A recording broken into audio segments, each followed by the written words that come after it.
అందరు అంటారు నా ఫ్రెండ్స్ అందరూ, అమ్మా మా ఇంట్లో సమస్యలకే మేము కొట్టు చచ్చిపోతాం, నువ్వు ఇన్నెట్ట భరిస్తున్నావు, ఊళ్ళో వాళ్ళ సమస్యలు భరిస్తావు, ఊరు సమస్యలు భరిస్తావు, ఊళ్ళో వాళ్ళు తిట్టేది భరిస్తావు, ఇన్ని ఎలా భరిస్తున్నావు అంటే నాకు వద్దే వద్దు. నేను ఒక పని చేస్తున్నా, పనిలో మాత్రమే ఉన్నా, పనికి మళ్ళీ చెవినేసుకొని నెత్తినేసుకోను.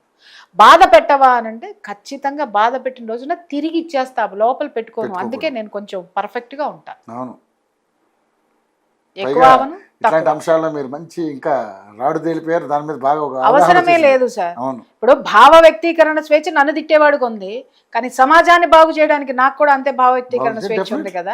నా స్వేచ్ఛని సమాజాన్ని బాగు చేయడానికి ఉపయోగించా, నీ స్వేచ్ఛని బూతులు తిట్టడానికి లేకపోతే వ్యతిరేకంగా మార్చుకోవడానికి ఉన్నావు, నువ్వు అక్కడే ఉంటావు. మళ్ళీ చెప్తున్నా, ఎందుకు ఉన్నత కులాలు ఎందుకు ఉన్నతంగా ఎదుగుతున్నాయి, ఎందుకు మమ్మల్ని ఇలాగే ఎందుకు ఉంచుతున్నారంటే భావాన్ని మార్చు, చూసేటటువంటి దృక్పథం మార్చు, ఆలోచన మార్చు. నువ్వు కూడా గొప్పవాడివే అనుకోవడం కాదు, గొప్పవాడిగా ఎదగడానికి నీ పక్క ఉన్న గొప్పవాడితో ఫ్రెండ్షిప్ చేయి.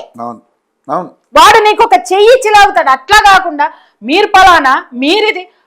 కొంతమంది ఉంటారు అబ్బా, కొంతమంది ప్రత్యేకించి ఈ ఓసిల్ని తిట్టడానికే పెట్టుకుంటారు కొన్ని డబ్బాలు పెట్టుకొని.